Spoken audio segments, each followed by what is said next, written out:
next big running back name here, Melvin Gordon, who's moved from the Chargers over to the Broncos. When this news came out, my gut reaction was, "Oh no, this is bad for Philip Lindsay. This is like disrespectful to him." The undrafted free agent who came out of nowhere, hometown hero to take over for that Broncos backfield, is now going to take a back seat. But actually, I think the guy that really should be worried is Royce Freeman. To me, it seems like the Broncos are going to try to recreate that Gordon-Eckler combo that the Chargers had, and now it's going to be a Gordon-Lindsay combo there. We look at Philip Lindsay's finish in 2019. He finished as the RB19, so mid RB2. He had over 1,000 yards and has had 35 receptions the past two seasons. He was 16th in attempts at 224, and he had 7 touchdowns, which is pretty solid, and was running at about 4.5 yards per attempt, which is pretty good as well. So Lindsey's been fine. He's been one of those RB2 guys you can plug in, week out, maybe stay away from him in certain matchups. But Gordon's ability and his pedigree blow Lindsey's out of the water. So I got to think the Broncos are going to favor giving the ball to Melvin Gordon. Wouldn't you agree, Alex? Yeah, absolutely. My first reaction, I was shocked, and I felt bad for Melvin Gordon in the sense that he made this whole scene with the Chargers trying to get that extension holding out, and it didn't really pay off for him. His deal was 2 years, $16 million, which when you look at Zeke's deal, which he got like $15 million annually for 6 seasons, and Gordon signs a small 2-year, $16 million deal, it's barely half of what Zeke got. You definitely got to feel like Melvin Gordon regrets holding out. But having said that, Gordon with this contract is still going to be the 6th highest paid running back in the league.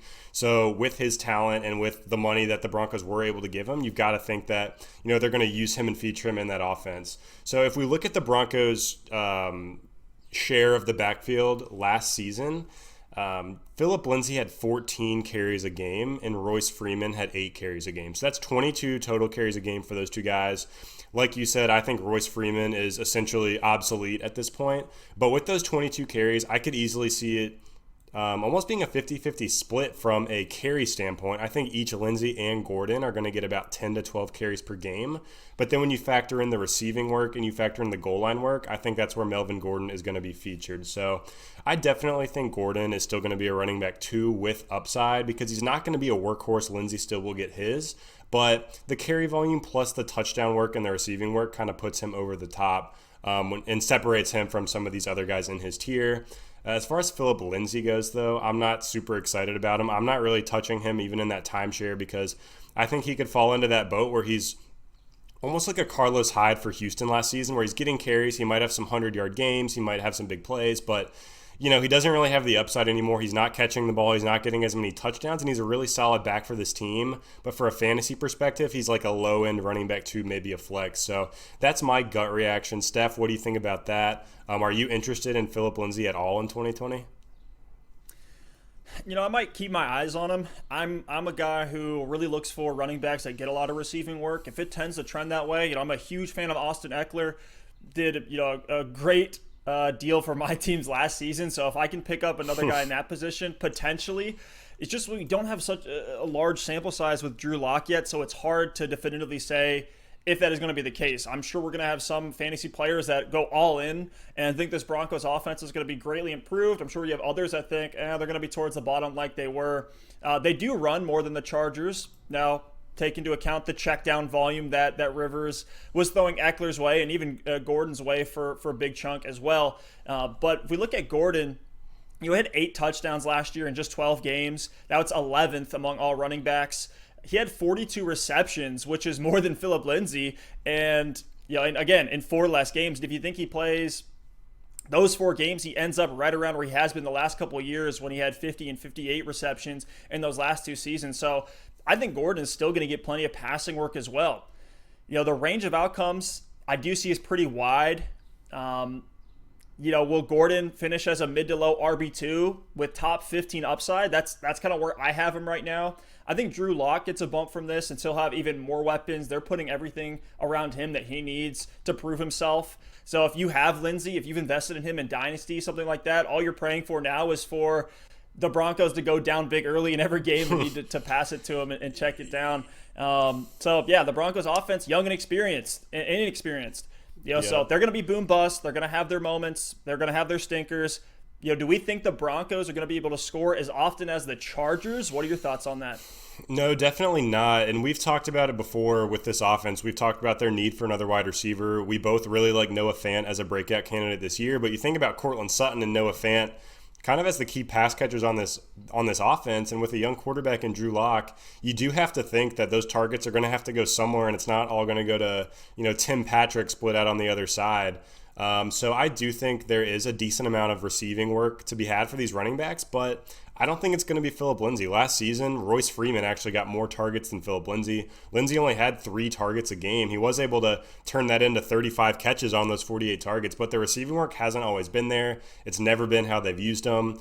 So I think Melvin Gordon comes in and actually gets that receiving volume that Royce Freeman was getting, which was a little bit over 3 targets a game, and I think he even cuts into Lindsay's a little bit. So on the receiving side, I still think it's going to be Melvin Gordon, and I think he's going to be the main beneficiary there.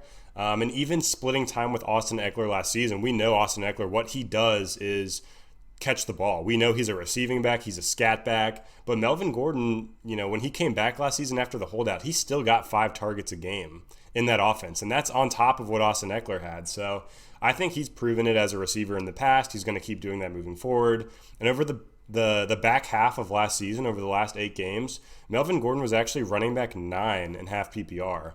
And I don't think the Broncos offense is going to be quite as good as I know the Chargers struggled last season, but from a scoring perspective and a volume perspective, in fantasy, they were still a much better offense than the Broncos. I still don't think the Broncos are going to score as much as the Chargers did last year. But I do think the work is going to be there, and I think there's definite upside for Gordon. Like you said, he's a solid locked-in RB2, and I think there's RB1 upside. And, if there was ever a situation, we don't ever wish injury on anyone, but if Phillip Lindsay missed time, I think Melvin Gordon is a top 8 guy, unquestioned. So, it remains to be seen. It was honestly a surprising move. I didn't really have Denver circled as a landing spot, but it's going to be interesting to see how they're able to split up that workload in the backfield in 2020. Broncos run the ball on 44.8% of their plays.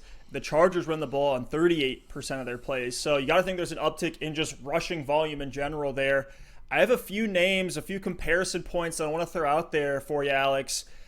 Looking at Fantasy Pros ADP, we have Melvin Gordon going around mid-3rd round.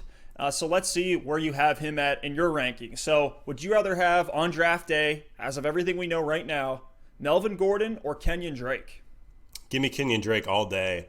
That offense is electric. They're going to score a lot of points, and he's going to get a lot of touchdowns inside the 5. Now, Melvin Gordon or Marlon Mack? See, this is a situation where I'm going Gordon because of that receiving work. He had the 5 targets a game last year, splitting with Eckler. There's targets on the table, assuming he steps into that Royce Freeman role and more. So just because Marlon Mack doesn't catch a ton of passes, and I know Phillip Rivers does dump it to the running back a lot, but the Colts have other guys to fill that void. I think I'd rather go with Melvin. And then last one here, Melvin Gordon or the guy we just talked about, Todd Gurley? Yeah, this one, I thought you might ask me this one, so I'm prepared for it. I'll definitely go Todd Gurley here. I just want a guy who's the clear number 1 in the backfield and doesn't really look like he's going to be in a timeshare. I don't expect Todd Gurley to be, Christian McCaffrey level workload, but he's clearly the guy there. He's going to get all the goal line work. He's going to get everything. And with Melvin Gordon, I think there still could be a little bit of dilution with Phillip Lindsay. So give me Todd Gurley all day there. Awesome. Well, let's move over to the next one here, talking about Jordan Howard, who's left the Philadelphia Eagles, now signed to the Miami Dolphins that are still in full rebuild mode. He finished as the PPR RB44 and missed 7 games with injury in 2019. I see him as just kind of an insurance policy, a bridge running back. Obviously, the Dolphins are going to bring somebody in. You got to imagine they do with all that draft capital they have. Alex, what are your takes here on Howard? Well, this was a 2-year, $10 million deal, so he got decent money. It's similar to the money Mark Ingram got in Baltimore. So I do think they're going to use him, but to your point, I think the biggest thing to keep an eye on is what they do in the draft. I don't, now that they got Howard, I don't think they're as likely to go out and get a Jonathan Taylor or a J.K. Dobbins or someone elite on day 1. But I think there's still a pretty good chance they take someone in the mid-rounds. Maybe it's on day 2 and, the 2nd or 3rd round of the draft. But I think they do bring in somebody to try to kind of bridge that gap and to bring in with whatever quarterback they end up taking to look towards the future. But The interesting thing about Jordan Howard, he's still only 25 years old. It seems like he's been around forever, but he's still super young. He showed a lot of talent and upside in 2019. And here's an interesting stat that blew my mind. He only played the first 9 games of the season before that injury, and in half-point PPR, he was the RB15 when he went out with injury. Dang. And that was while he was splitting time in the Eagles' backfield with Miles Sanders.